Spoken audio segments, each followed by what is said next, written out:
Life చాలా చెడ్డగా ఉంది, క్రిటికల్గా ఉంది, కష్టంగా ఉంది, ఇబ్బందిగా ఉందని దీన్ని మనం ముగిస్తే దీని తర్వాత ఆత్మహత్య చేసుకున్న తర్వాత ఉన్న లైఫ్ ఎలా ఉంటుందంటే ఇంతకంటే 1,000,000 రెట్లు అని చెప్పొచ్చు.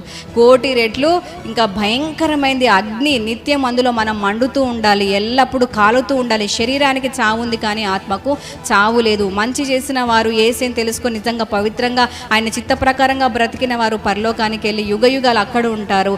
ఒకవేళ దేవునికి వ్యతిరేకంగా బ్రతికి ఇక పాపిగానే చనిపోతే వారు నరకానికి వెళ్తే అక్కడైనా బ్రతికి అలాగే కాలుతూ యుగయుగాలు ఉండాలి తప్ప ఆత్మకు చావు అనేది లేదు అని చెప్పేసి మనం జ్ఞాపకం చేసుకోవాలి. ఒకసారి మన కోపం వచ్చి మనం వ్యతిరేకంగా ఆలోచన చేసి చావాలని మాట్లాడిన, ఒకవేళ ప్రయత్నాలు చేసిన తర్వాత మనల్ని మనం ధైర్యపరచుకొని మనము బ్రతకడానికి దేవుని సన్నిధిలో మనము విడుదల పొందుకోవడానికే ప్రయత్నం చేయాలి తప్ప ఎప్పుడు దయచేసి ఎవ్వరు కూడా జీవితాలు ముగించుకోవడానికి ప్రయత్నాలు చెయ్యకూడదు. ప్రభు కృప చూపి విడిపించి ప్రతి ఒక్కరిని సజీవ లెక్కలో నిలిపి చివరి దాకా నమ్మకంగా కాపాడును గాక.